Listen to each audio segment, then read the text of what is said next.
Días,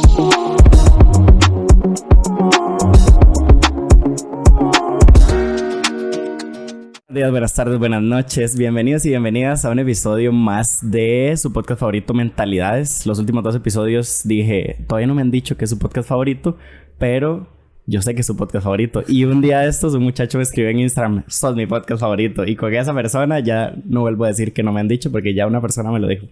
Hoy estamos con un invitado muy especial que yo aprecio y admiro muchísimo. Es Jera. Hola Jera, ¿cómo estás? Hola, bien. Muchas gracias por la invitación y estoy muy contento de estar aquí con vos. Qué bueno, qué bueno. Bueno, para las personas que no conocen a Jera, bueno, este episodio se va a tratar, vamos a hablar mucho de arte, de procesos artísticos, creativos y demás. Porque Jera es actor, bailarín, director, productor, guionista ahora también. ¿Qué más? Te barro, cantante. Te barro, te cocino, te limpio. Lo que me pongan hasta jardinería. Hasta me ha tocado hacer, sí. Muy bien, de todo un poco. Sí. Bien, bueno, Jera, quiero preguntarte como compa, Ok. Como compa, porque es una conversación de compas. Quiero preguntarte cómo empieza tu afinidad y tu sensibilidad por el arte. Cuando vos decís... creo que me voy a dedicar al arte. En todas estas ramas que he mencionado, ¿verdad? Porque haces demasiadas cosas del arte. Hay solo cantantes, solo bailarines, pero vos haces como toda esta gama de ramas artísticas, ¿verdad? ¿Cómo es que vos te acercás al arte o el arte te atrapa de alguna manera? Conforme han pasado los años, yo creo que he ido descubriendo que ya era algo como que yo traía. Yo no recuerdo ningún momento en mi vida donde no giraran las cosas en torno al arte. Desde que tenía uso de razón, a mí me gustan las películas, me gusta la música.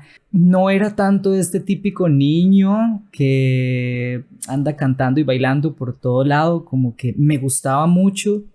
Y bueno, crecí en una familia donde las artes no eran algo tan común, entonces no era tampoco como que tenía ese estímulo de que, no sé, uno ve ahora en las academias que con 2 años ya te meten a clases de danza o a clases de música, ¿verdad? Creo que mucho tiene que ver por mi mamá. Okay. Ella es muy creativa. Cose, pinta, siempre hacía como ese tipo de cosas y... Como manualidades. Exacto. Ajá. Y le gustaba mucho leer revistas. Entonces, desde que yo me acuerdo, en mi casa han habido revistas y yo veía como... Y las leía, sabía de actores, de películas. Entonces, como que tenía muchas referencias y yo le preguntaba, a ellas me explicaba. Sí, me encantaba que me leyeran cuentos y ese tipo de cosas, pero también me gustaba que me leyeran revistas. Creo que ahora que lo pienso es algo muy particular. Ajá. Sí, que a uno le lean revistas. Qué vacilón. Y hay una anécdota que siempre cuenta mi mamá, que dice que cuando ella estaba embarazada, todo lo que ella hacía es lo que yo terminé haciendo. Entonces dice que ella veía los Oscar y veía Miss Universo, los Grammy, o pasaba viendo novelas y premios, o sea, como que le encantaba. Y dice que con mi hermana fue otra historia, como que se dedicó a hacer otras cosas y de hecho mi hermana como que tiene otro enfoque completamente, otro enfoque, sí, es enfermera. Siempre me ha apoyado mucho y han dado como ahí a la par de las cosas que yo he estado haciendo. Mi familia toda siempre me ha apoyado mucho, por dicha, ¿verdad? Sí. Creo que es algo que no todo el mundo en esta carrera artística tiene, entonces yo lo agradezco mucho, pero creo que por ahí, por mi mamá empezó la situación y a raíz de eso como que yo empecé a tener conciencia de qué era lo que me gustaba. Una vez en la escuela me preguntaron que qué quería hacer y yo dije que juguetero, pero era porque nada más quería tener muchos juguetes, pero realmente no era porque me interesara. Y no, nunca he pensado en ser otra cosa. Como Gepetto, el de Pinocho. El de Pinocho, sí. Exactamente, sí. Ajá. Qué bueno. Y digamos, ¿qué representa para vos el ser como el único artista de la familia? Porque a mí me pasa exactamente lo mismo. Mi hermano mayor es médico, mi hermana es odontóloga, mi hermano estudió producción animal. Y mi papá es empresario, entonces, digamos que, bueno, comerciante, entonces yo, sabe, como que uno se sale, digamos, del canasto. Y también me han apoyado mucho, pero también es como esta cuestión de que uno tiene presentaciones y shows y demás, y la familia siempre anda ahí, ¿verdad? Como que vos no acompañas a tu hermana al hospital, ¿verdad? A ver cómo trabaja, pero ellos sí aprovechan y ven y disfrutan del trabajo que hace uno, ¿verdad? ¿Qué representa esto para vos? Bueno, creo que es muy particular. Yo en estos momentos ya no soy el único artista de la familia. Tengo otras primas que sí se dedican a eso, pero vinieron mucho después. Tengo solo una prima que se dedica por completo, tiene un espacio muy bonito, se llama La Galera en San Ramón. Ay, yo trabajé con La Galera en la universidad. Ajá, ¿sí? Se llama Ixqui Soto. Ajá. Es una de mis primas más cercanas. Tengo otra prima que ahorita está como involucrándose con ella, pero estudia odontología. Creo que solo nosotros dos nos dedicamos por completo a eso, pero en su momento sí fui el único. Entonces, creo que yo siempre fui muy particular. A mí me gustaban las princesas y me gustaban los cuentos. Desde pequeñito estuve como interesado en todo este mundo artístico. Entonces, como que yo vivía y hablaba de esas cosas conforme fui creciendo y ya sí me fui involucrando en ir a presentaciones. Como que todos me acompañaban. Tengo recuerdos muy bonitos. Por ejemplo, una vez hice una obra de teatro en el Parque de San Ramón, Peter Pan. Qué cool. Y me acuerdo que fue... ¿Y vos eras Peter Pan? Sí, yo era Peter Pan. Se me quebró la espada en media función. No. Pero fue toda mi familia, o sea, mis primos, mis tíos, mis tías, las parejas de mis primos. Entonces, como que hay una foto que tengo por ahí guardada. Yo guardo todas esas cosas siempre. Y están todos. Entonces, un día viendo cosas como que analicé qué bonito, qué significativo. Pero en su momento también fue muy complicado el defender como esa posición de querer hacer cosas distintas. No sé, por ejemplo, jugar con una muñeca. No era algo que se estuviera tan bien visto. Me acuerdo que en algún momento... por diferentes situaciones, hasta me escondieron una de las muñecas con la que yo jugaba y yo al día de hoy lo reclamo. Obviamente creo que también fue por mucha desinformación, mucho desconocimiento en su momento. No tenía nada de malo. O sea, como que lo que siento es que no sabían cómo lidiar con algo diferente. Sí. Y fue algo que yo defendí desde el principio. Yo me enojaba con 5 años y yo decía, yo no quiero jugar fútbol. No me interesa. Y mi familia es muy futbolera, ¿verdad? O sea, particularidades que yo tengo que se las he contado a gente en los últimos días. En las fiestas de pronto prohibieron el confeti porque a mí me caía el confeti y yo me volvía loco. Y yo no quiero que me caiga confeti. ¿En serio? O no jugaba con... No sé, no me encantaba hacer ciertos tipos de juegos. Me pasó mucho en la escuela que tuve maestras que de pronto me decían, ay, es que ¿por qué usted no hace cosas como más normales? Entonces a mí me gustaba leer la mitología griega. Entonces una vez nos pusieron a hacer una redacción y yo lo hice sobre la mitología griega y me dijeron que por qué no hacía cosas un poco más fáciles. Y yo me acuerdo que yo me enojé muchísimo, fui y le dije a mis papás evidentemente fueron a hablar a la escuela. Después tuve otra que en 4º grado me dijo que no era normal porque yo no jugaba fútbol. Mis papás evidentemente fueron a hablar, pero yo siempre les hacía el pleito, ¿verdad? Wow. Porque yo decía, es que no me gusta y no tengo por qué hacerlo, hay otras cosas que me interesan. En las clases de educación física a mí me gusta hacer deporte, evidentemente después me dediqué a hacer... Y un deportista de alto rendimiento porque bailar ballet, que fue lo que hice por muchos años, requiere compromiso y disciplina igual que cualquier atleta, ¿verdad?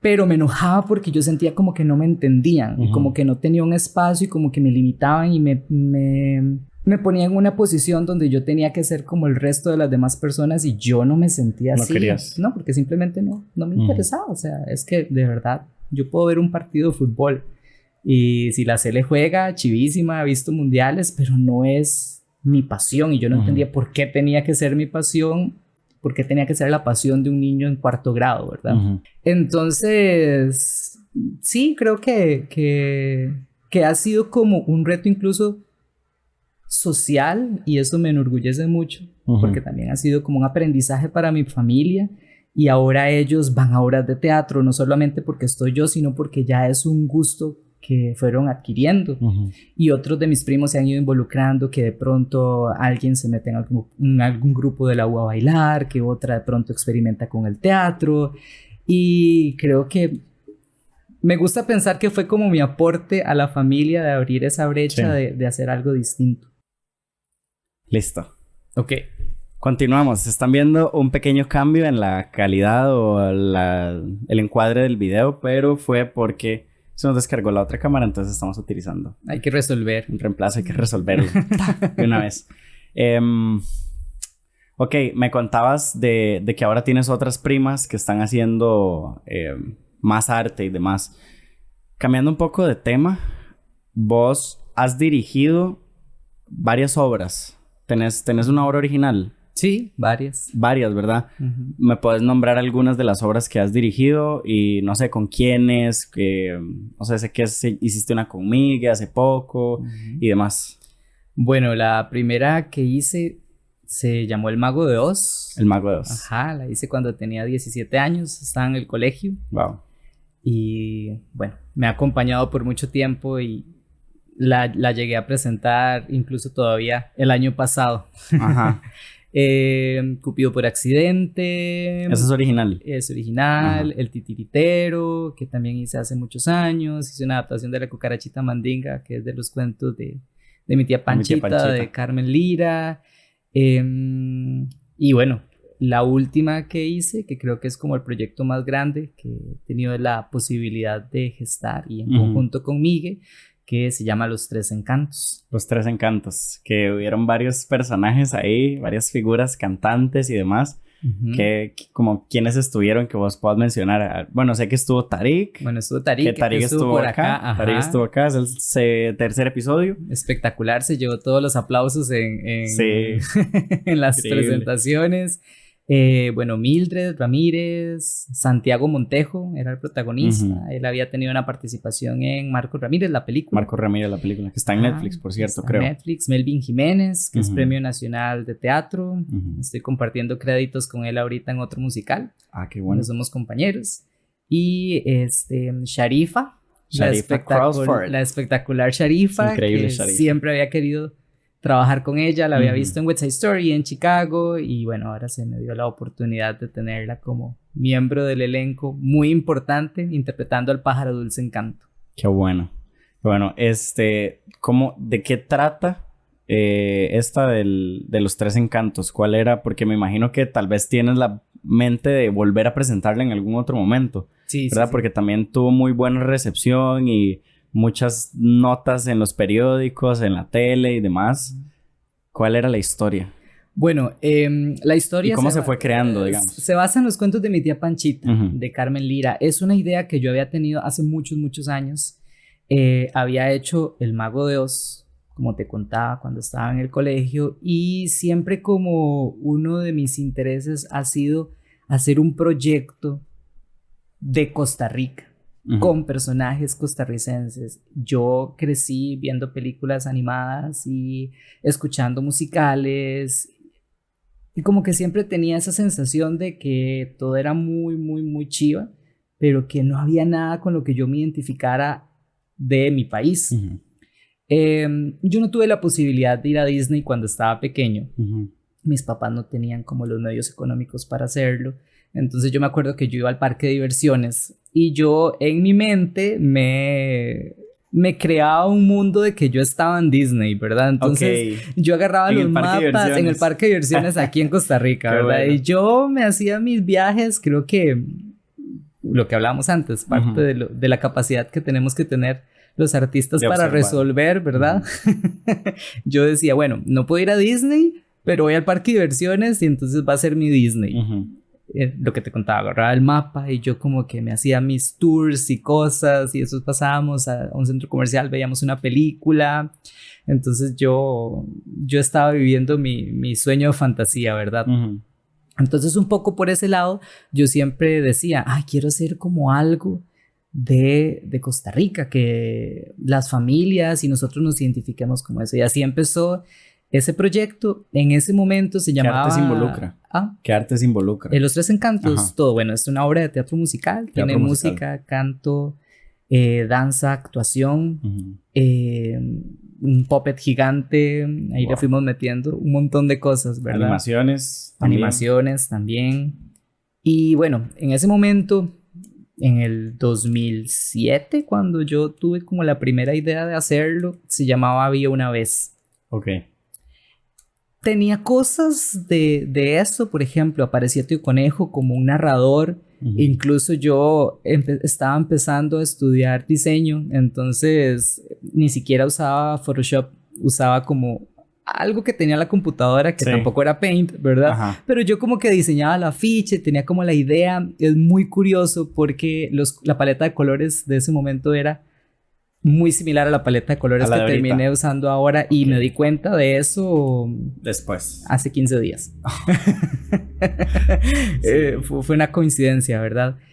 Pasaron los años, yo me empecé a dedicar como a otras cosas, me enfoqué más en mi carrera como intérprete. Uh-huh. Y después conocí a Migue, empezamos a trabajar en una propuesta que en ese momento se llamaba Y con ustedes cuentos de mi tía Panchita. Tenía que ver más con un concepto tipo concierto. Y bueno, después todo desencadenó en un musical original que compusimos Migue y yo. Bueno, escribimos las letras. Migue Mejía. Uh-huh. Hicimos Saludos para las letras. Nuestro profesor de canto también. Sí. Hicimos las letras, escribimos el guión y después nos aliamos con Fabián Arroyo, que hizo toda la música. Él ha hecho también la música para otras obras para de teatro. Alicia en el País de las Maravillas. Entre ellas, Alicia. Creo que hizo también las de Oxígeno. O creo que no, las de Oxígeno. Las de Oxígeno no fue él. Pero él sí hizo ha hecho bastantes. La de las 1001 noches. 1001 noches.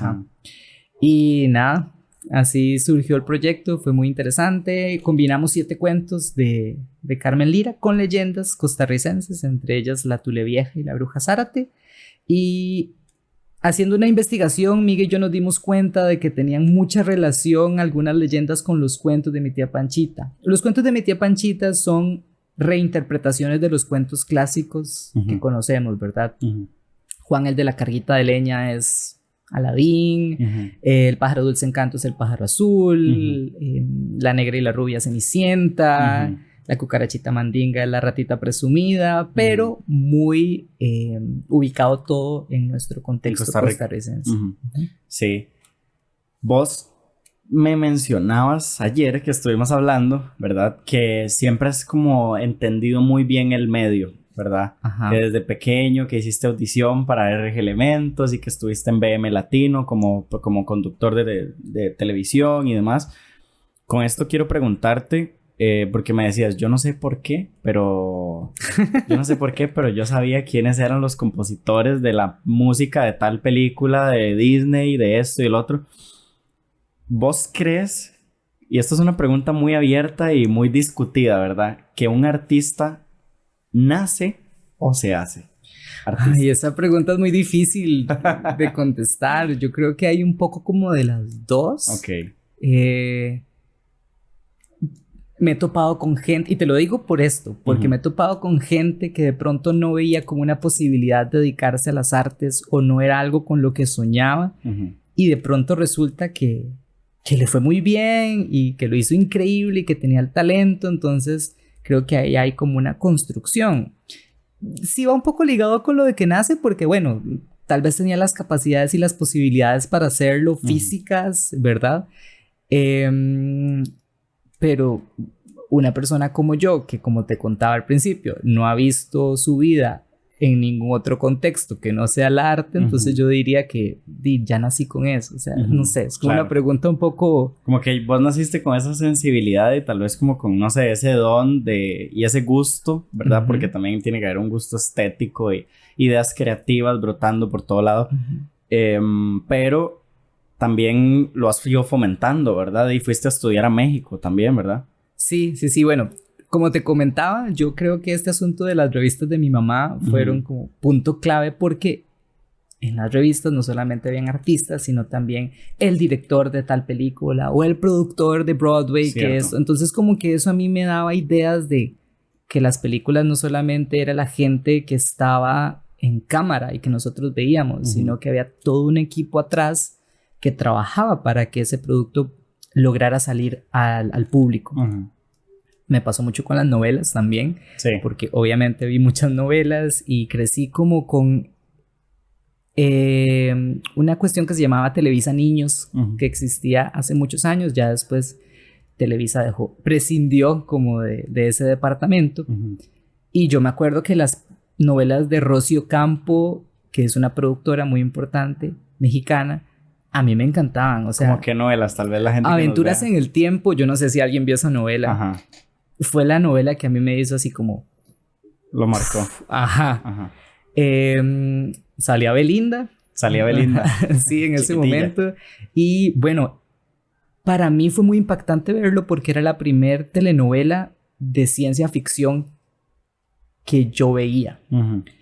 Entonces yo decía, pero wow, cómo hacen todos esos cambios de vestuario, cómo tienen todos esos escenarios. Entonces de pronto estaban en los 50s y de pronto viajaban al futuro y de pronto estaban en 1900. Incluso yo creo que me educaba más que lo que me educaba la escuela en ese momento. A veces se siente eso, ¿verdad? Con el arte. Sí, y lo hablaba con un compa un día de estos. Estoy en un musical que se llama Henrietta, que cuenta un poco sobre la Revolución de 1948 y la fundación de la Segunda República. Y el mae me decía, es que si a mí me hubieran explicado esto así en el cole o en la escuela, con una obra, sería otra cosa, ¿verdad? O más interesante. Es que de verdad a vos te enseñan cosas como de causas, consecuencias. Sí, exactamente. Y vos te lo aprendes literal por viñetas para pasar el examen, ¿verdad? No hay como este asunto de invitar a los niños y a los estudiantes. Es como cuando uno tal vez en el colegio, como un intento de, ¿verdad? Le enseñan la historia de la Segunda Guerra Mundial a través del diario de Ana Frank. Exacto. ¿Verdad? Que entonces a través de la vida de un personaje vos vas entendiendo el contexto, y así pasa con muchísimos cuentos y muchísimas historias, ¿verdad? Sí. Incluso en Inglaterra con el mismo Shakespeare, ¿verdad? Claro. Y todas estas historias. Bueno, esta novela de Rocío Campo te marca de esta forma.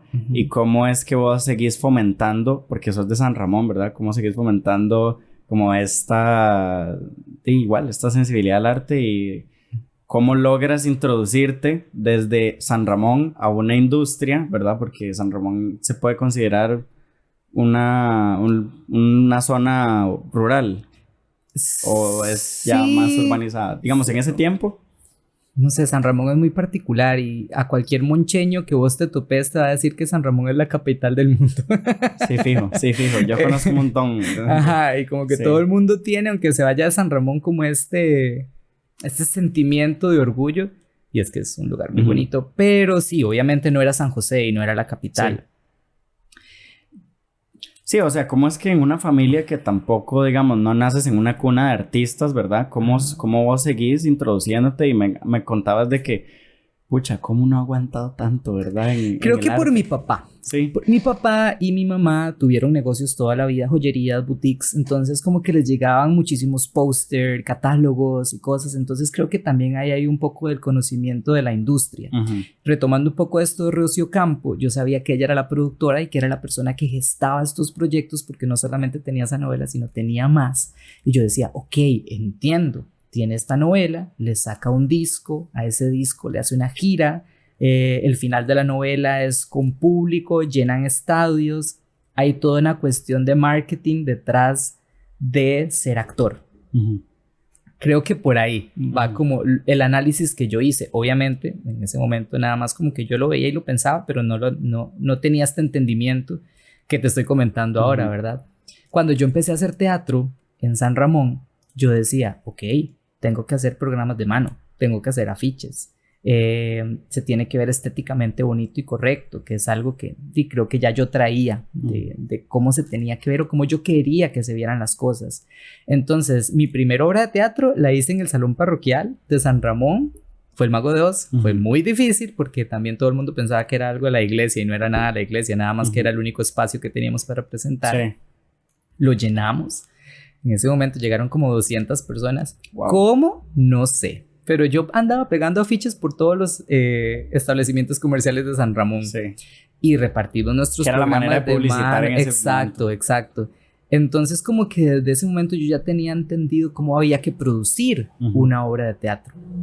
Y bueno, lo que me dijiste antes de que me fui a estudiar a México, sí, en algún punto como que yo dije, siempre fue mi meta irme a estudiar a Televisa. Al final no lo hice por ahí, me terminé dedicando más al teatro musical.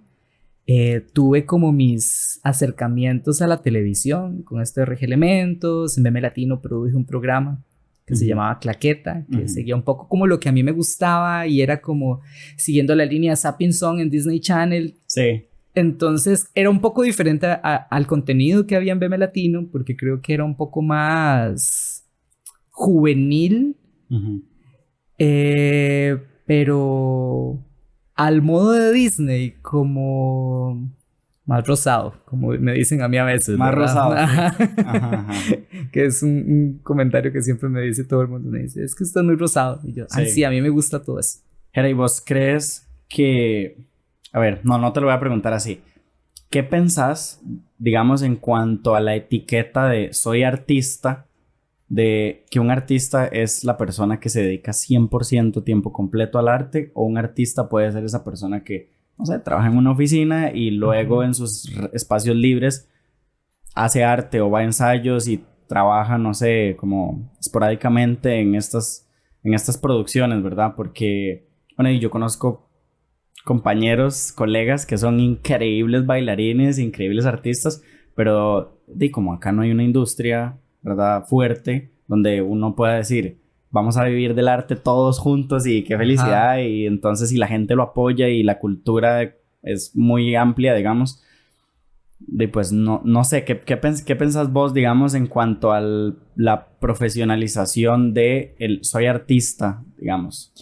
Mira, mi percepción respecto a eso es que aquí o en capitales del entretenimiento no es tan fácil como la gente cree. Sí, obviamente si estás en Hollywood o estás en España o estás en México, hay más proyectos con más presupuesto y posiblemente vos tengas muchísima más libertad para desarrollarlos y producir y estar más tranquilo de una manera financiera. Pero no quiere decir que vos o que todos los artistas solo se dedican a eso. Si vos analizás, y a mí me encanta ver entrevistas a artistas, tienen restaurantes, tienen negocios, otros se dedican a bienes raíces, cosas que uno ni siquiera se imagina. Entonces creo que también es importante que nosotros como artistas entendamos que tiene que existir un equilibrio, ¿verdad? Y yo se lo digo mucho a las personas con las que colaboro en clases, o a las que les doy clases, ¿verdad? Y yo les digo, no es como que alguien les va a venir a resolver la vida artística si ustedes están sentados en el sillón de su casa diciendo que quieren ser artistas. Primero hay que prepararse, claro. Y segundo hay que buscar posibilidades por ustedes mismos, que eso fue algo que yo fui aprendiendo. Entonces vos ves de pronto cómo X actor o X actriz se vuelve el productor ejecutivo de la película o de la obra de teatro, porque así también obviamente se hacen personas más indispensables para el proyecto y pueden incluso participar dentro de los procesos creativos, que creo que es muy rico para todos nosotros, ¿verdad? En mi experiencia, yo he tenido momentos donde me he dedicado 100% al arte. He tenido momentos donde lo he tenido que combinar con otro tipo de trabajos. He topado con la suerte también de que esos trabajos siempre han estado ligados de alguna u otra manera. Yo estudié artes plásticas en la Universidad de Costa Rica, entonces como que he tenido de pronto trabajos muy enfocados a la parte de comunicación, desarrollo de estrategias artísticas para una campaña social, desarrollar talleres para comunidades en riesgo social. O sea, como que sí he tenido que enfrentarme a este otro tipo de retos, pero siempre desde un enfoque artístico. Entonces creo que no lo he sentido tanto como sentarme en una computadora a trabajar en un horario de oficina, en algo que es completamente desligado de lo que yo estoy haciendo, ¿verdad? Sé que otras personas lo tienen que hacer. Yo siempre le digo a todo el mundo de que no abandonen el sueño de ser artistas porque lo vean como algo imposible. creo que uno lo puede combinar. Obviamente hay horarios que son muy cansados, ¿verdad? Pero bueno, si vos vas a trabajar de 8 a 5 y podés ir a clases para llenarte vos como persona y sentirte que estás cumpliendo tu sueño en algún punto, yo creo que es importante que todos lo hagamos, porque tampoco es sobrevivir nada más, ¿verdad? Por tener dinero y por pagar ciertas cosas, ¿verdad? Sino que creo que es parte como del autocuidado que nosotros nos tenemos que dar como personas. Así como vos a veces te vas y te comes un helado porque no quieres hacer nada más, ¿verdad? Ir a una clase, ver una película, estar en un taller, creo que es importante. ¿Y qué tan importante es para vos que el artista haga otras cosas paralelas al arte, digamos, porque esto es un gremio, al menos en este país, ¿verdad? Como que a uno lo absorbe, donde uno convive solamente con artistas muchas veces, ¿verdad? Y productores y directores,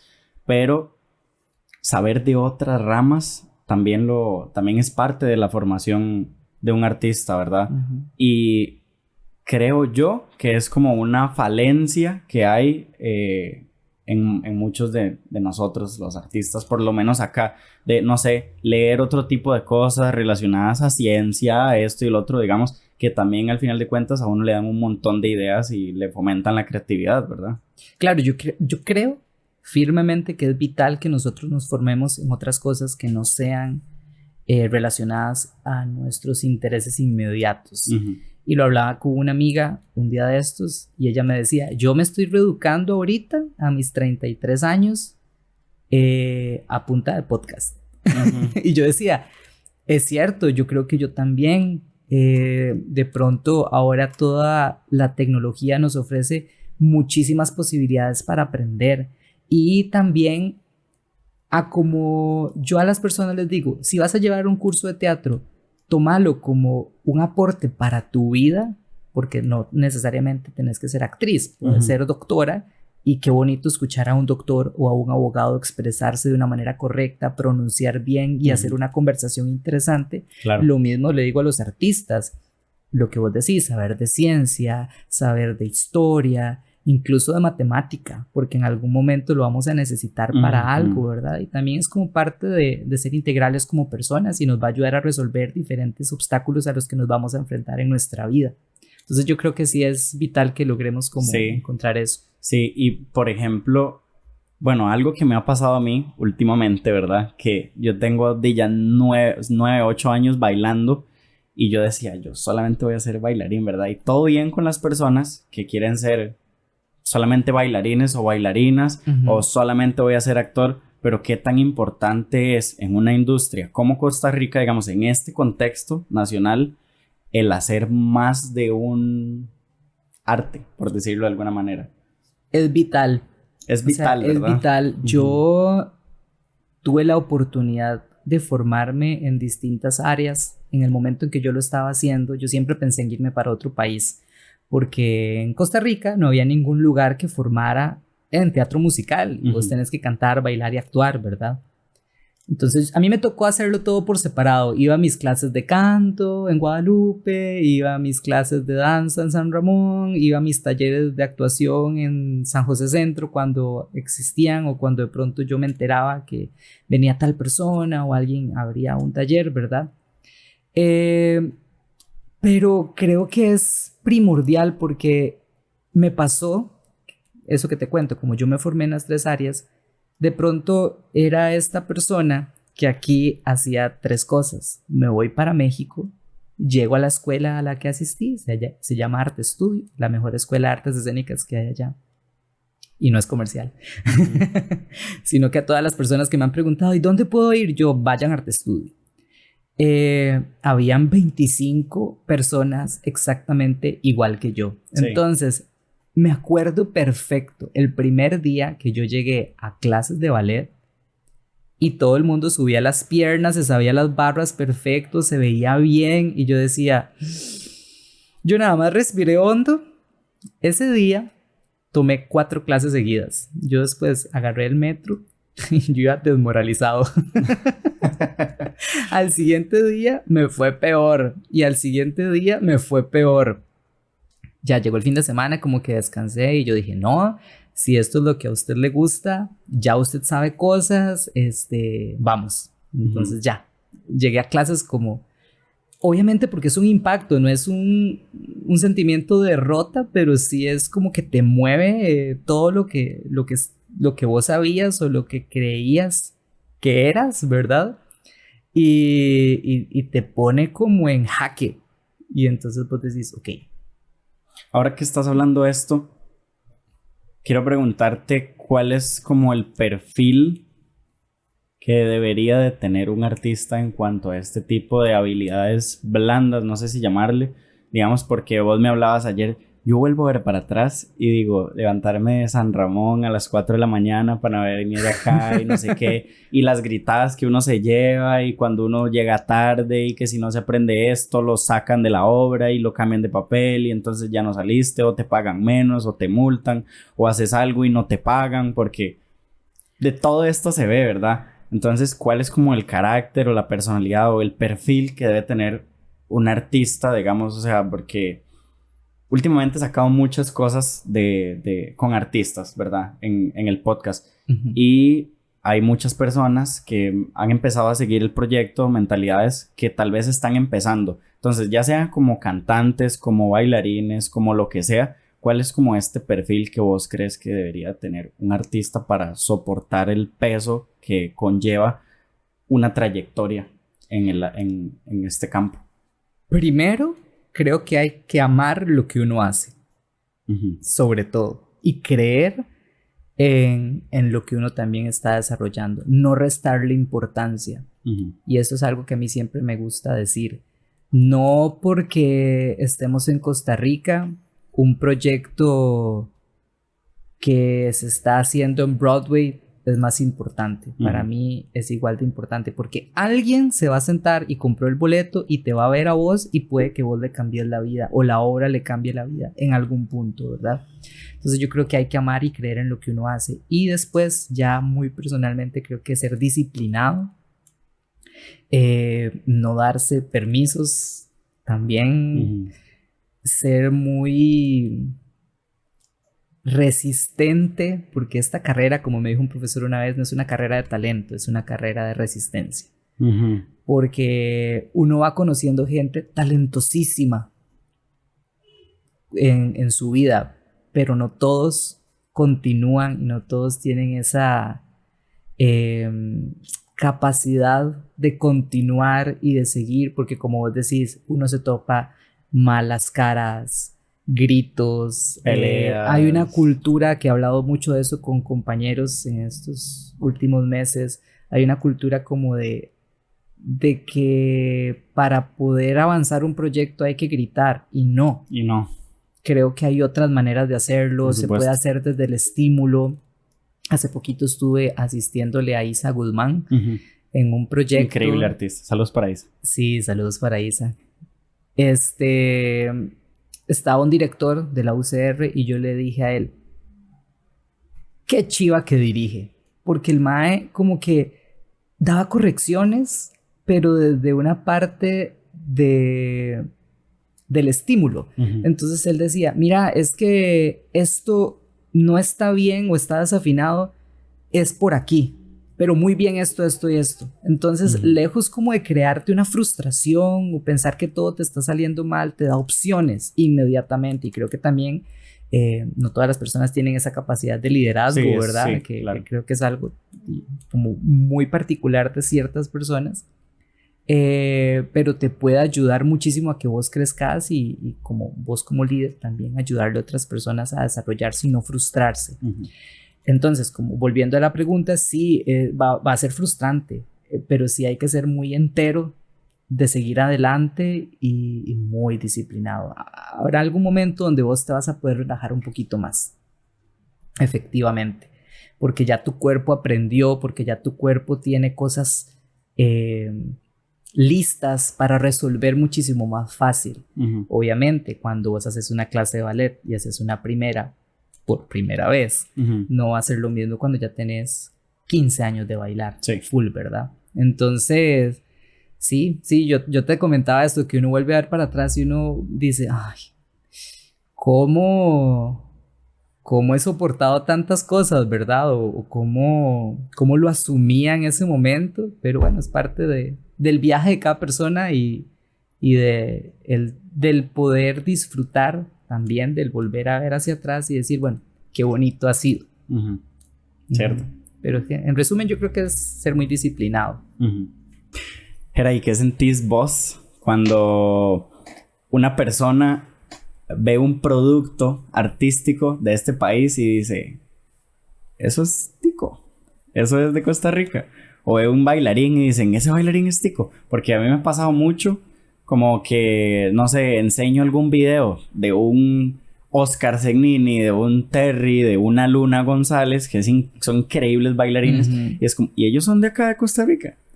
Y sí, son de aquí de Costa Rica. Uno vive allá en Heredia, el otro vive allá y la otra vive por aquí en Curridabat y así, ¿verdad? Entonces, o la misma Nico, ¿verdad? Que Nico es que es súper carga y demasiado talentosa y entonces como, pero ella es de aquí de Costa Rica porque como que, ¿entiendes? Como que desvalorizan tal vez o tienen como esta concepción de ¿qué sentís vos y qué hacer para cambiar esto? ¿O crees que ha ido cambiando? ¿Cuál es como tu perspectiva en este tema? A mí me molesta un poco porque siento que le restan valor a lo que los costarricenses podemos hacer y siento que en Costa Rica hay muchísimo talento en todas las áreas. Yo puedo hablar de la artística porque es la que conozco, ¿verdad? Pero sé que se desarrollan proyectos increíbles de los cuales a veces uno ni siquiera se llega a enterar. Y la gente cuando hace este comentario, para ser de Costa Rica está muy bonito. No parece tico. No parece tico. Y entonces, pero es que, ¿qué es lo que tiene que parecer tico? Sí. O sea, para empezar, ¿verdad? ¿Cómo se tiene que ver algo tico? Y yo creo que nosotros tenemos que empezar a apoyarnos entre costarricenses para poder hacer crecer nuestra industria artística. Yo sé que todo el mundo dice que el costarricense es muy serruchapizos. Creo que sí hay un poco de cierto en eso. Empezando porque cuesta mucho que la gente vaya a apoyar los proyectos artísticos. Ha ido cambiando. Con los Tres Encantos yo me sorprendí de la recepción que tuvo. Los boletos se vendieron súper rápido. En plena pandemia. Ajá, en plena pandemia con Henrietta, que bueno, ahorita yo tengo la oportunidad de estar ahí, pero como intérprete, la producción nos cuenta que los boletos se están vendiendo súper rápido, que la gente está muy interesada en ir. Cuando hicimos Alicia en el País de las Maravillas, hace 2 años, 3 años también. Estaba lleno todo el tiempo. Teatro lleno, todas las funciones, y eran 11 de 15 funciones. Exacto, entonces creo que es muy importante como que empecemos a apoyar más ese tipo de actividades. Yo me he propuesto ir a más cosas porque lo que pienso es, ok, si yo quiero que la gente vaya a mi espectáculo, yo también tengo que ir a los espectáculos de los compañeros o las cosas que están pasando. Puede que ni siquiera conozca a la persona que sale en la obra de teatro o a la persona que esté produciendo, pero es importante, ¿verdad? Porque también así la gente se empieza a enterar más con la posibilidad que tenemos ahora con las redes sociales. Y también es muy importante ir y hacer una historia de, estoy aquí en esta obra. Y muchas veces yo he ido a obras porque me doy cuenta por historias. Tal vez la obra son 5 funciones, ¿verdad? Y en la tercera función, un amigo pasa, no sé, graba una historia de una parte increíble de la obra y yo digo, ¿dónde es esto? Y tal vez me da chance de ir a la última. ¿Verdad? Sí. Por esas cuestiones, por tratar también como de publicitar y ayudar a publicitar estas producciones. Y claro, porque ahora todos nos convertimos en agentes comunicadores. Ajá. Solo por tener un celular y ya vos tener una opinión o postear que estás en algún lugar, estás haciendo publicidad. Quitemos lo artístico, digamos un restaurante. Vamos y nos tomamos un café, subimos de que estamos en X cafetería y mucha gente se va a la cafetería. A la cafetería porque dice, ay, qué bonito se ve, ay, qué rico se veía lo que estaban comiendo. Ok, ¿verdad? Entonces, es lo mismo con el arte, ¿verdad? Claro. Creo que es muy importante que nos apoyemos, creo que es muy importante que creamos en nosotros mismos y en los productos que estamos desarrollando. Estamos aprendiendo, es una industria joven, ¿verdad? En comparación y con Hollywood o con Broadway o con capitales como España, México, Nueva ¿verdad? York, Francia, París. Exacto, pero vamos muy bien. Sí. Y lo hablaba un día de estos con Adri, que obviamente no fue lo mismo cuando se hizo West Side Story en Costa Rica. Las audiciones no fueron lo mismo a las audiciones de este último proyecto que fue Henrietta, ¿verdad? Porque obviamente ya todo el mundo tenía un conocimiento un poco más grande de cómo se tenían que hacer las cosas. O no cómo se tenían que hacer las cosas, sino cómo poder cumplir con el estándar de calidad que se está buscando de nosotros como artistas integrales. Entonces, ya no era solamente llegar con una canción que me aprendí porque la escuché, sino porque ya había ido a clases de canto o me preocupé por buscar a alguien que me ayudara en esa parte, ¿verdad? Entonces, sí, eso es como lo que pienso de... Sí, y a nivel de cultura, vieras que yo estaba hablando hace poco. Vieras que, es una frase muy tica. El vieras que. Cuando un tico llega a otro país es muy particular, sí, ¿verdad? Porque vieras que. Bueno, estaba hablando con una amiga que es violinista, es venezolana y es para mí una de las mejores violinistas que hay ahorita acá en el país. Estuvo en la Orquesta Sinfónica de Valencia y estudió la carrera específicamente de violín y todo. Y ella me decía: yo he tocado para todos los presidentes del mundo, juntos al mismo tiempo.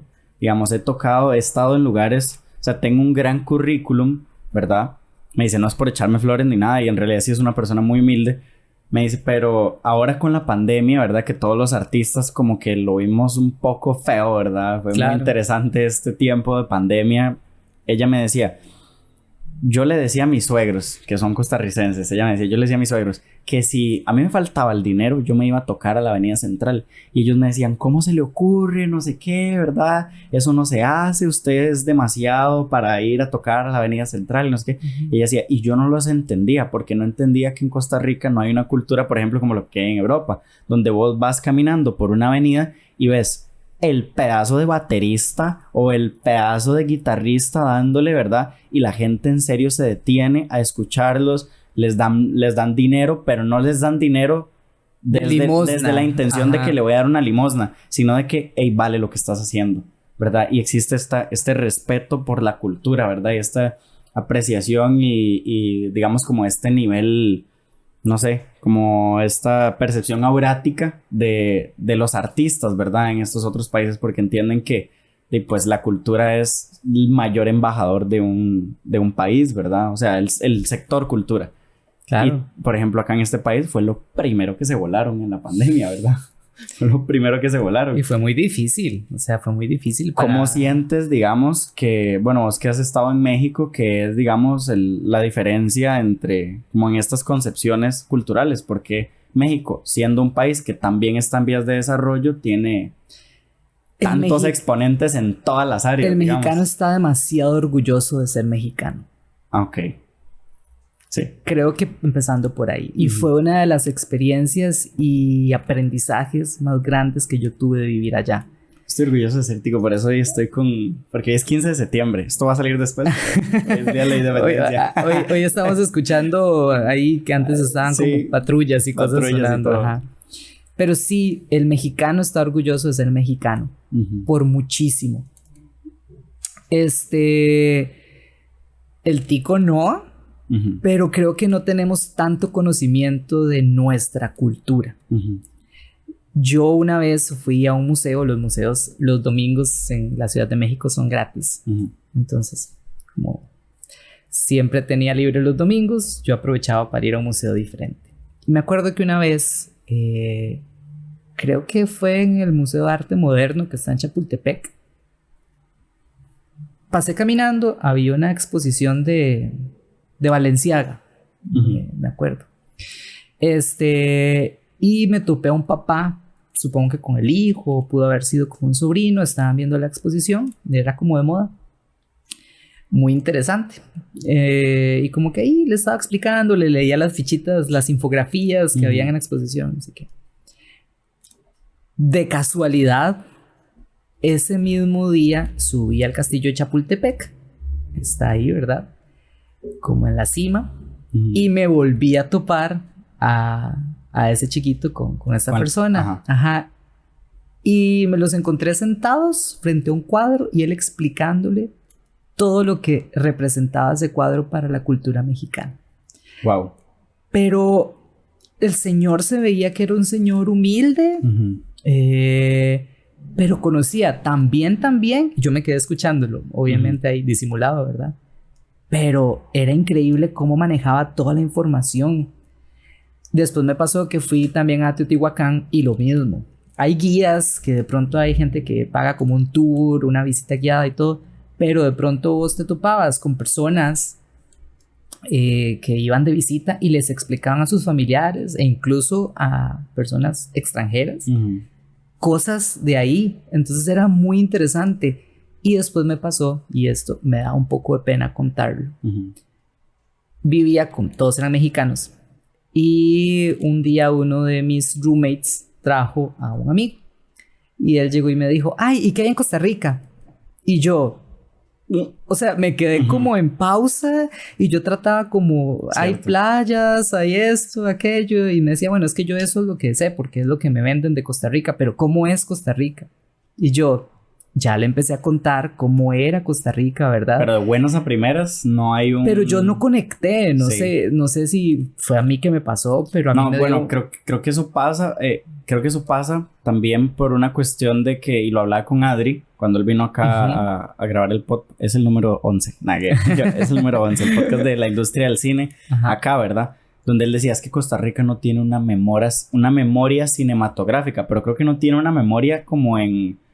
Digamos, o sea, en México, memoria musical y existe como la música banda, las rancheras, o sea, hay un montón de géneros musicales mexicanos, hay un montón de géneros de, no sé, de baile, el mismo, no sé, que se bailan con todos este tipo de músicas, ¿verdad? Y el Día de los Muertos y este montón de celebraciones.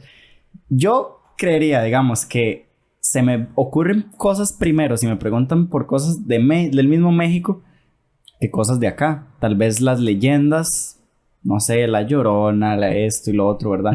Pero como que no hay una memoria muy sólida en la psique del costarricense, ¿verdad? No existe y creo que es como muy importante que nosotros en este momento nos preocupemos por registrarlo y crearlo. Yo, como artista, me siento muy afortunado de estar en este momento de la historia de Costa Rica, más después de haber sufrido una crisis sanitaria que nunca nos esperamos, ¿verdad?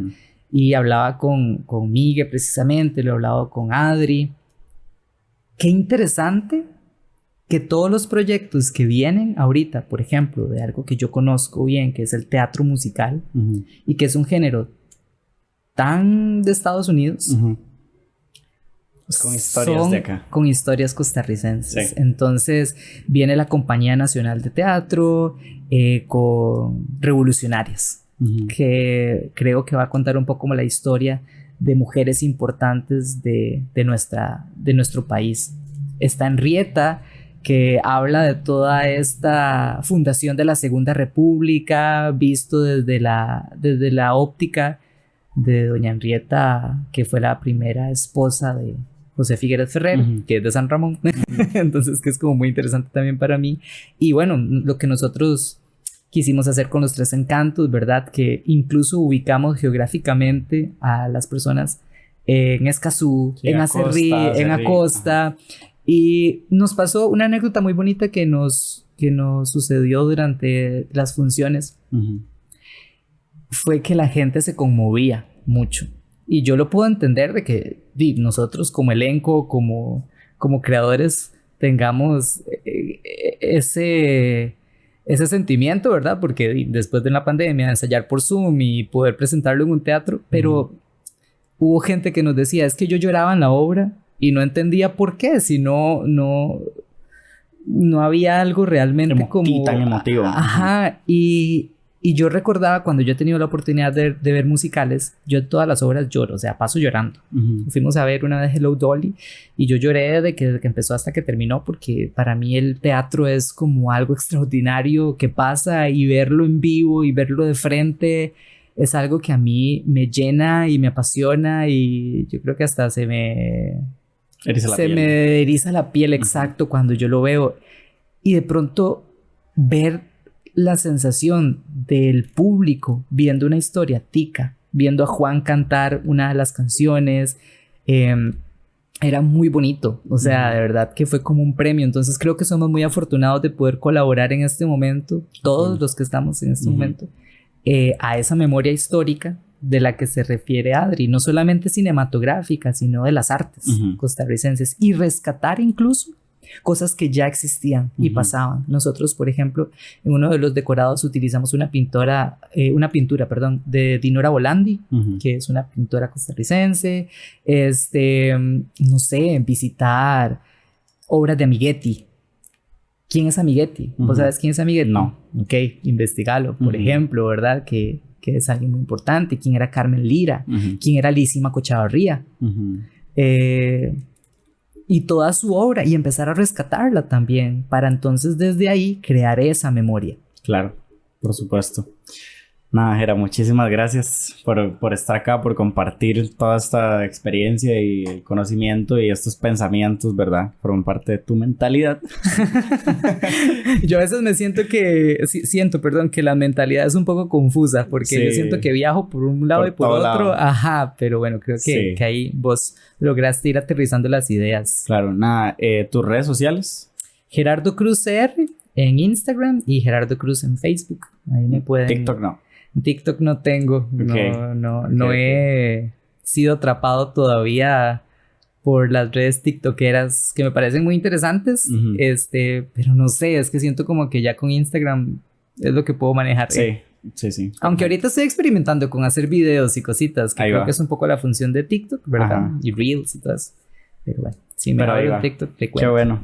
Nada, Jera, muchísimas gracias y nada, esperamos tenerte por acá de nuevo en algún momento.